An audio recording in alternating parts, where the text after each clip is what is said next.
Paano ba? Gumastos. Perfect way ng paggastos. There's only practicality and impractical ways of spending money. Dalawa lang yan, practicality at saka hindi practical. Yan lang kasimple. Always choose practicality. Ano ba talaga yung mga bagay na kailangan mong gastusan? Kasi tangina nalilito buong mundo dyan eh. Ang mga mahirap na nanatiling mahirap kasi unang-una ang tamad-tamad nang magtrabaho, ang luhu-luhu pa kung kanino pinamimigay yung pera. Yun ang dahilan kung bakit naghihirap ang majority ng mga Pilipino eh.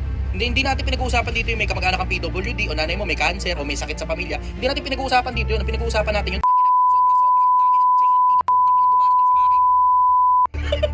Yung kasi yung problema eh. Yung kasi yung problema.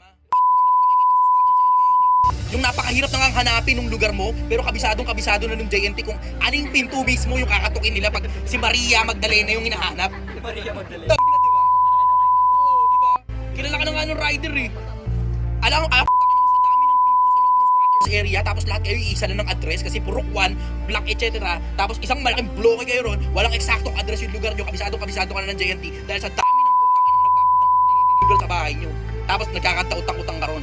Ang simpleng konsepto, sobrang basic eh. Just be practical. Be practical. Ano ba dapat ang inuuna? Yung pagkain mo. Una yun, number 1, pagkain. Bakit? Pag di ka kumain, mamamatay ka eh. Yung tubig, kahit hindi mo bayaran, ayos lang eh. Maputulan ka, makakahingi ka naman ng tubig sa kapitbahay eh, di ba? Pero unahin mo pagkain. The most sensible influencer today.